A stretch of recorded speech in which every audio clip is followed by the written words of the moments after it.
Olá, querido internauta, muito obrigado a você que está chegando neste exato momento. Estamos continuando nessa rodada de entrevista aos candidatos destas eleições. Próximo domingo aí, vamos escolher os nossos representantes entre os cargos aí de deputado estadual, deputado federal, governador, senado e também presidente da República. Essa nossa rodada de entrevistas encerra hoje e vamos trazer para você aí as informações sobre alguns candidatos, entre eles o candidato Eduardo Costa, candidato ao cargo de deputado estadual, que está conosco para prestar esclarecimentos, falar sobre essa campanha política. Eduardo, seja bem-vindo ao Portal Amazonas 1. Obrigado pelo convite aí. Agradecemos aí para esse debate que pode ser feito aí para melhorar a política aqui do Amazonas. O candidato Eduardo Costa tem 33 anos, é empresário, professor, mestre em contabilidade, foi contador na Embraer e gerente do Conselho Internacional de Contabilidade em Londres até 2016. E é a primeira vez que ele se candidata a um cargo eletivo. Queria primeiro começar perguntando ao senhor sobre essa vontade de se candidatar. Teve algo programado, já estava em mente? Como foi para que o senhor se candidatasse a um cargo eletivo? Olha, não foi programado. O que me levou a me candidatar esse ano de 2018, sem sombra de dúvidas, foi o candidato presidente Jair Bolsonaro. Tá? Eu enxergo nele uma proposta de mudança real, na forma e maneira de se fazer política. As nossas caminhadas que a gente tem feito por aí, a gente tem enxergado isso de algumas formas. Algumas pessoas que já trabalham com política há muito tempo, têm até reportado a nossa equipe para a gente, que tem sentido um pouco diferente, os eleitores estão mais esperançosos, estão mais interessados em mudança de verdade e não na troca de favores. Né? Então a gente está enxergando aí a sociedade como um todo, com uma vontade de mudança aí. E eu morava em Londres até 2016, quando eu trabalhava lá no Conselho de Contabilidade Internacional. E comecei a estudar o Brasil lá de longe. Né? Comecei a me aproximar muito da política desde 2014. E eu enxerguei o quadro da política, o que estava acontecendo, e já enxerguei no Jair Bolsonaro uma chance de mudança, né? De verdade. Né? E resolvi voltar para o Brasil, resolvi voltar para Manaus. O meu contrato lá em Londres era permanente, eu não precisava voltar, não precisaria. Se eu quisesse continuar trabalhando lá, eu poderia continuar.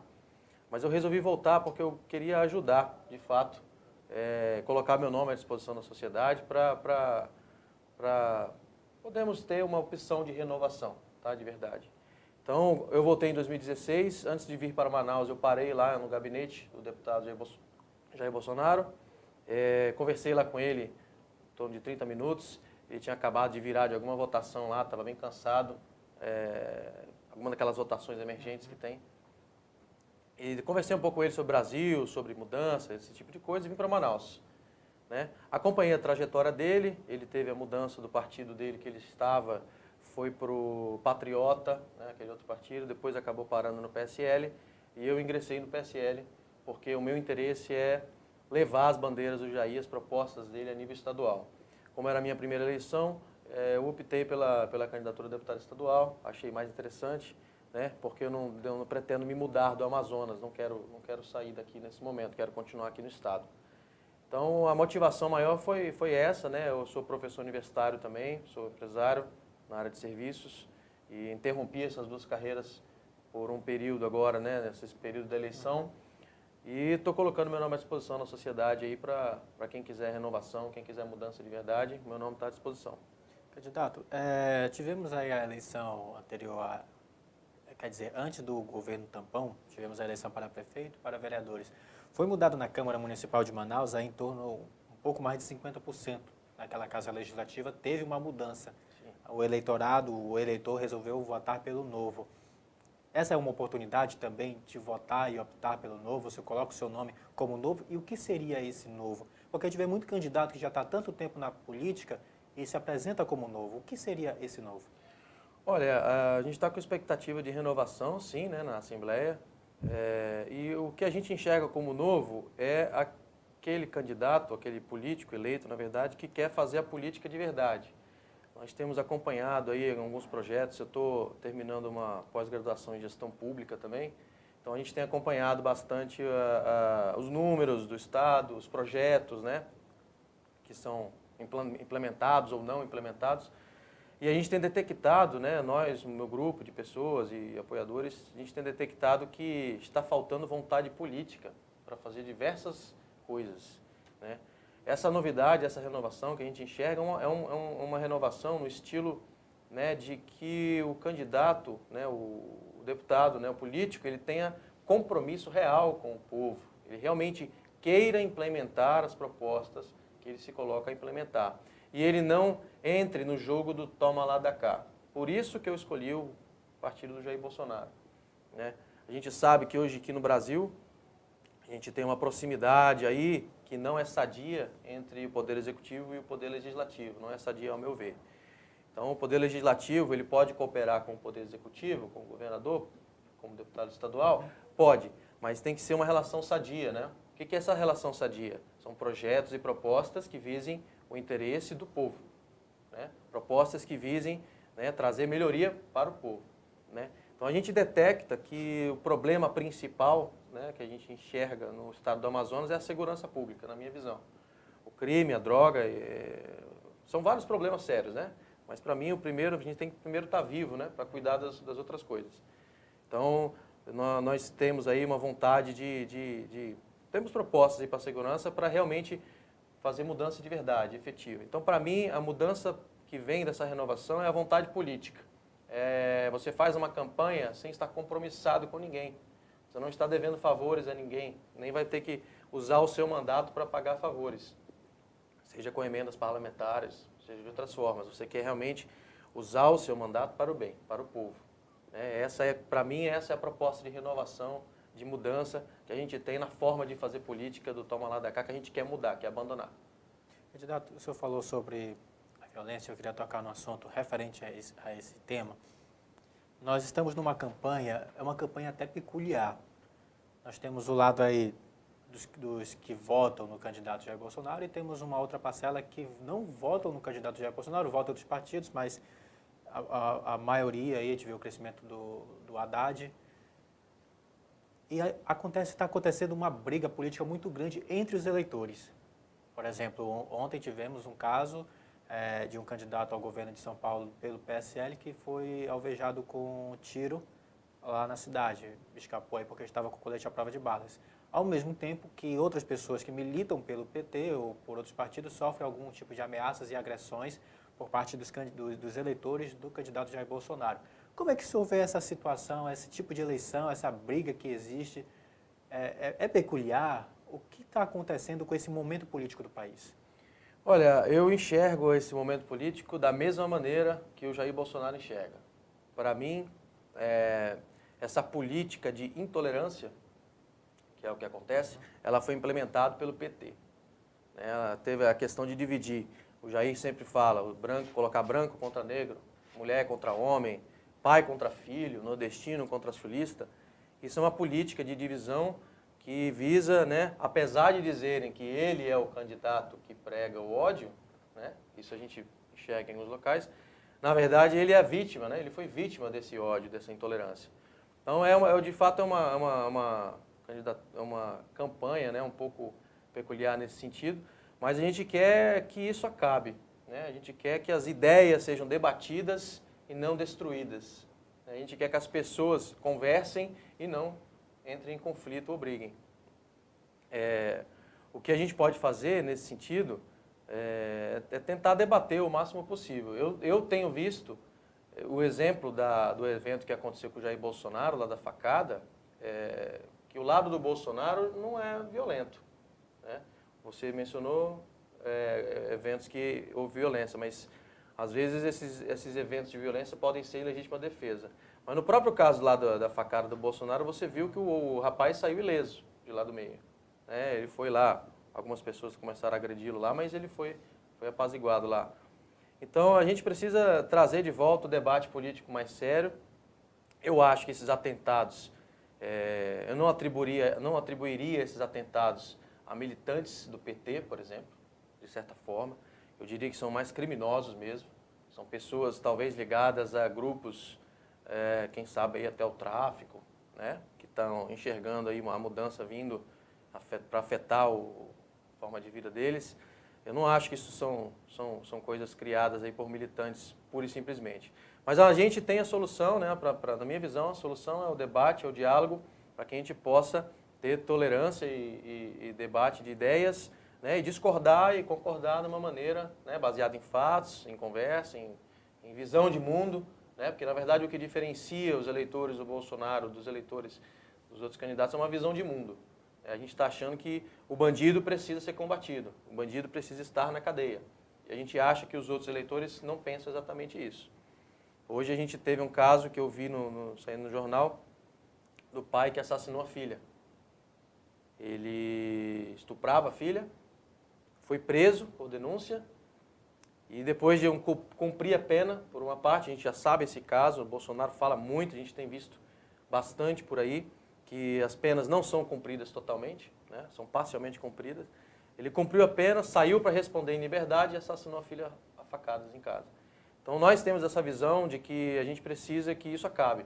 É preciso que a violência ela seja combatida, né? Ela seja coibida, né? De uma maneira com energia, né? Como podemos falar. Mas para o caso de campanha, eu acredito que o debate ele é um caminho mais adequado, o debate de ideias é o caminho mais adequado a seguir. Deve ficar no campo do debate apenas, né, candidato? Como é que vai ser a sua atuação nessa questão da segurança pública no estado do Amazonas? Como vai ser sua linha de atuação dentro da Assembleia Legislativa? Olha, na segurança pública, o que a gente enxerga é que o problema hoje está... um dos problemas, né, que não são vários, são problemas complexos de serem resolvidos. Aliás, a política é uma arte complexa, né? O tempo todo, é o efetivo. Né? Eu tenho ouvido outros candidatos falarem isso também.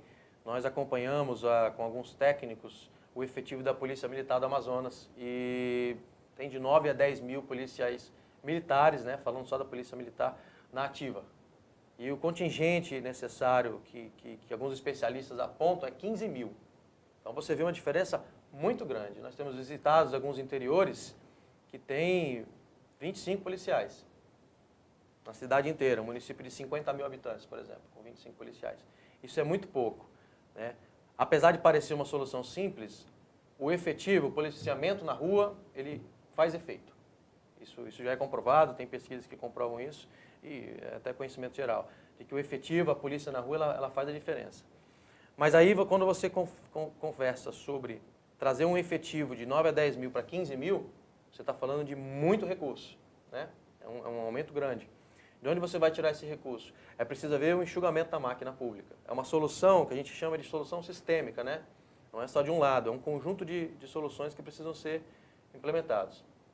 Então você precisa retirar dinheiro de outros locais, né? De outras secretarias de Estado, que podem ser enxugadas, que precisam receber uma avaliação do trabalho e do resultado que vem sendo atingido, de acordo com quantidade de orçamento que é direcionado para lá, né? E realocado para as áreas mais importantes. Né? A segurança pública é uma área como eu disse, mais importante que eu acredito que seja no estado do Amazonas e no Brasil como um todo também.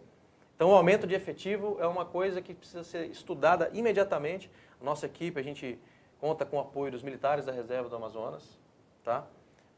E eles têm lá uma equipe preparada, uma equipe de técnicos que já tem um conjunto de projetos já em estudo para serem todos implementados junto com o nosso êxito aí no nosso mandato.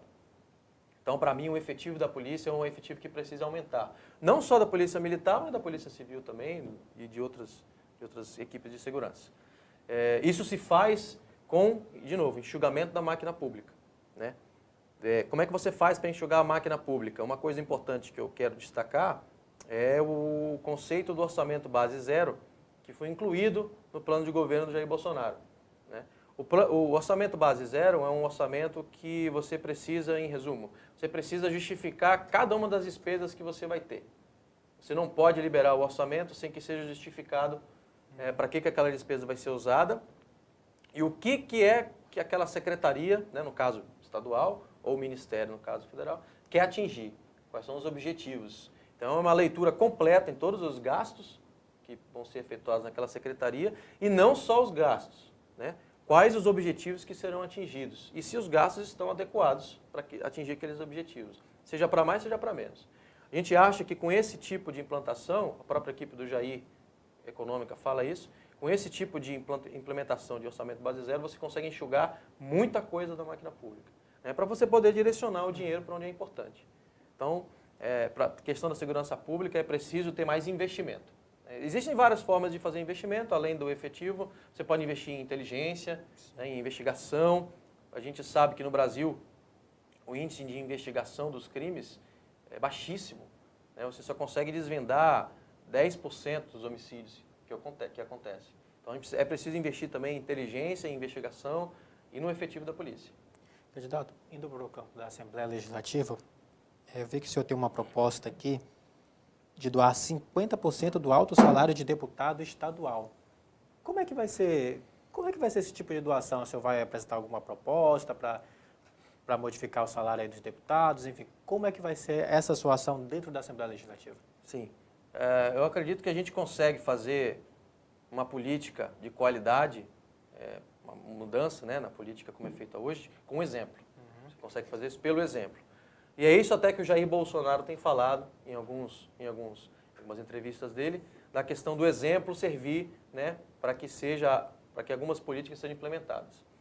Então, a proposta minha de doar metade do salário é porque eu enxergo que existem muitos benefícios para deputado estadual e também para outros demais políticos no estado do Amazonas e para outras classes também, não é só a classe do legislativo não, tá? Então, a proposta que eu tenho aqui é doar metade do meu salário, tá? Eu especifiquei aí que a doação eu pretendo fazer para obras da igreja.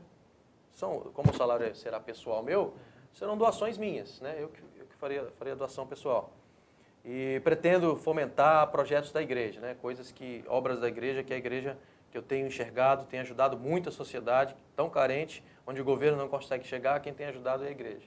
Então, orfanatos,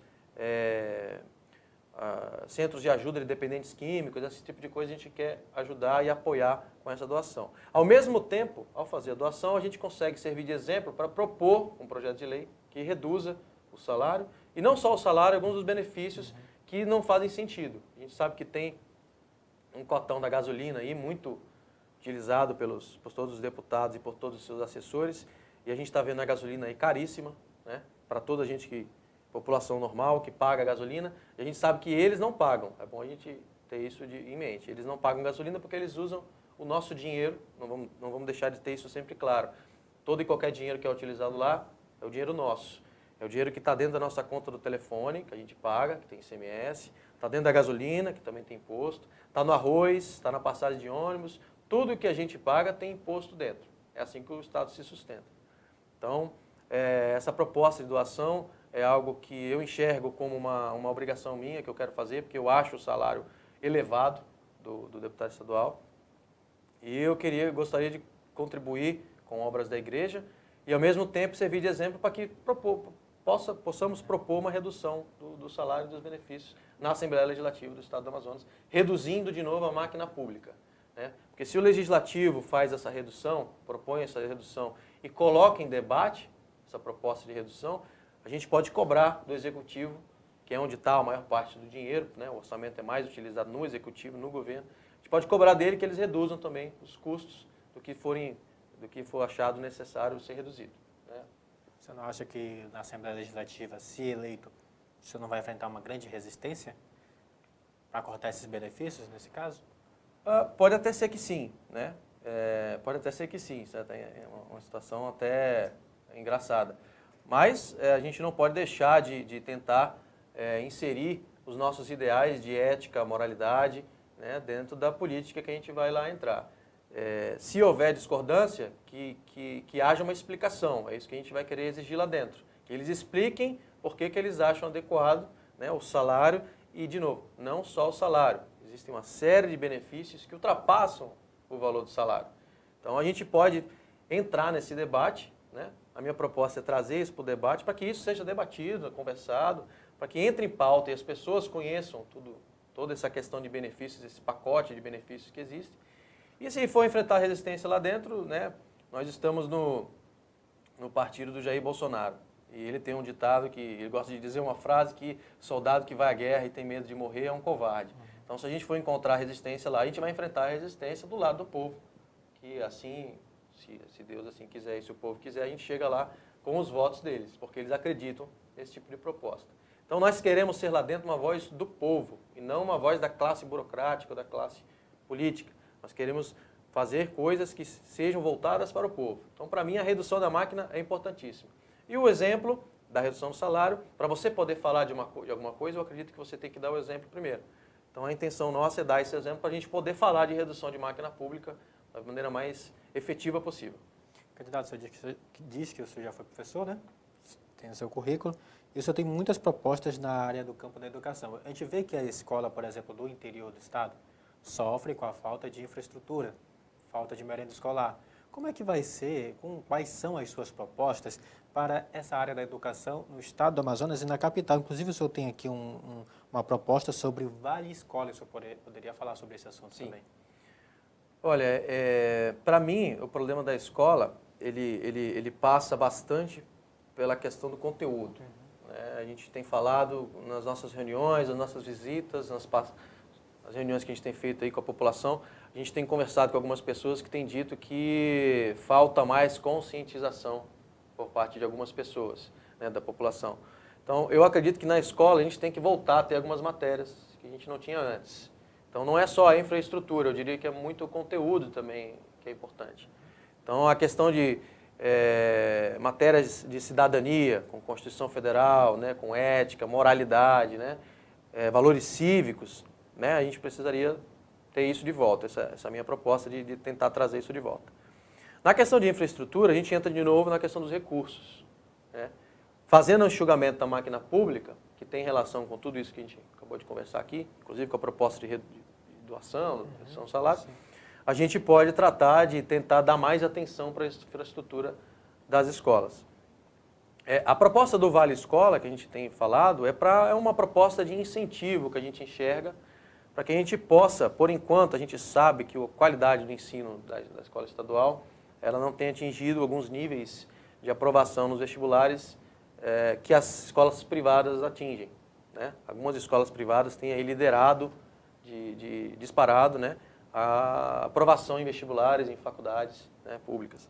Então, a gente queria trazer o aluno de destaque da escola pública, né, em um projeto de longo prazo, trazer esses alunos para dentro da escola privada, né, através do Vale Escola, para ir liberando mais vagas dentro da escola pública para outros alunos e para que esse aluno tenha aí uma educação de ponta, que consiga chegar, né, no nível de excelência, enquanto a gente arruma a escola pública. Porque eu gostaria de voltar, a minha mãe, por exemplo, ela sabe falar francês, aprendeu na escola pública. Isso, lá muito tempo atrás. Então, eu gostaria de voltar, na nossa intenção, o meu desejo é que a gente voltasse de aumentar a qualidade de ensino, né, da educação pública aqui no estado do Amazonas. Tem uma série de problemas, a infraestrutura é um deles, que pode ser corrigido via recurso e, de novo, via vontade política, né, que é um grande problema dessa questão da renovação que a gente tem falado. Muitos políticos não têm vontade política de fazer o que precisa ser feito, porque está sempre interessado em fazer algo que vai trazer votos para ele na reeleição, né? Então a gente precisa parar com essa maneira de fazer política e pensar realmente em solucionar os problemas do estado do Amazonas de maneira real. Então a infraestrutura no interior, merenda, pode ser resolvida de diversas maneiras. A gente tem a questão da agricultura familiar, que pode ser pontuada e planejada ao redor de todas as escolas do interior do Amazonas, em vários interiores, para que a produção daquela agricultura familiar forneça alimento para a escola. Isso pode ser feito, melhorado, né, aumentado.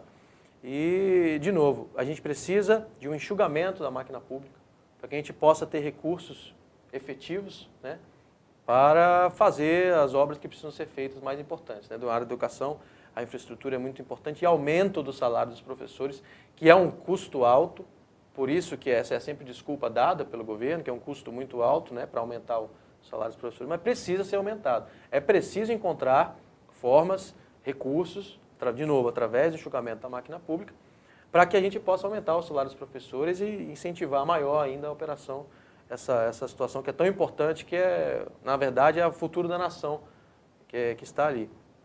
A gente enxerga em alguns interiores do Amazonas, no horário de saída da escola, antes da saída da escola, a cidade está calma. Né? Tá trânsito calmo, está vazia. No horário de saída da escola, a gente enxerga um monte de gente na rua, todo mundo indo buscar as crianças. Existem muitas crianças aqui no estado do Amazonas e é preciso dar atenção a elas o máximo possível. E um projeto na educação que eu quero destacar é o projeto Escola Sem Partido, que é um projeto que eu gosto muito. Eu fui o primeiro candidato a deputado estadual a me comprometer já publicamente com Escola Sem Partido, já constou lá no Facebook deles, de apresentar um projeto no primeiro mês para a implantação do Escola Sem Partido, que é um projeto que visa retirar a doutrinação política partidária de dentro da escola. Basicamente, o projeto fala sobre isso. Então, o projeto é uma fixação de um cartaz na parede que demonstra os direitos e deveres do aluno e do professor, para que todo mundo saiba que liberdade de expressão não é liberdade de cátedra. O professor, dentro da sala de aula, ele tem liberdade de cátedra para ensinar português, matemática. Ele não pode, né, falar sobre política, porque ali dentro, né, no sentido de influenciar para um tipo de ideologia, sem mostrar o outro lado da história, né, porque ali dentro as crianças estão em uma audiência cativa, que a gente chama. Então eles têm no professor uma figura, né, isso está caindo um pouco e precisa ser revertido, né, que é a questão do respeito dos professores. A gente sabe da questão da violência, né, dentro das escolas com os professores, violência verbal até violência física. Mas ali dentro os professores ainda mantêm sim um conjunto de influência, e nessa audiência cativa dos alunos a gente tem acompanhado diversos casos públicos no YouTube, isso não é mais questão de saber se é verdade ou não, de professores que têm usado a sala de aula para doutrinar os alunos, né, em uma determinada ideologia. Então a Escola Sem Partido é um projeto muito querido meu e que eu quero implementar sem sombra de dúvidas aqui no estado do Amazonas. Candidato, nosso tempo extrapolou um pouco, eu quero deixar esse último minuto para que o senhor possa falar direto com o seu eleitor e assim a gente encerrar essa entrevista. Obrigado. Bom, eu gostaria de pedir aí do eleitor que a gente pudesse ter esperança no nosso país, ter fé de que a gente pode mudar as coisas, de que a ética, a moralidade, os valores cristãos, a honestidade podem retornar de fato à vida política e levar o nosso país para um patamar de onde ele merece estar. O nosso país, ele é um dos países, alguns dizem, o mais rico do mundo, e nós estamos aqui lutando contra a corrupção, chafurdando na lama de crimes aqui, e não conseguimos levar para frente o nosso país de maneira econômica, com desenvolvimento, com responsabilidade. Então nós temos tudo na nossa mão para fazer o bem. Está agora nas mãos aí do eleitor de escolher os seus candidatos, de tentar verificar quem tem esse compromisso, né, essa questão de mudança. E se vocês quiserem uma opção de renovação aí, Eduardo Costa, número 17456, para que a gente possa restaurar aí esses valores e levar o Brasil e o estado do Amazonas a um patamar que nos deixe orgulhosos. Eu gosto de dizer que decidi entrar na política, até esqueci de falar isso no comecinho, por questão do futuro das nossas crianças. Eu queria que os meus filhos todos nascessem aqui em Manaus, crescessem aqui e tivessem orgulho de dizer que são brasileiros. Então, se vocês puderem, peço a chance de vocês aí de fazer essa renovação, né, essa mudança, e 17456, Eduardo Costa, para a gente elevar o Amazonas e o estado e o país, né, a um nível que nos orgulhe no futuro. Muito obrigado mais uma vez, candidato. Boa sorte nesse pleito. Essa entrevista você vai conferir, pode rever no nosso Facebook, na nossa página, e também no nosso site, no amazonas1.com.br. Portal Amazonas 1, informação com qualidade.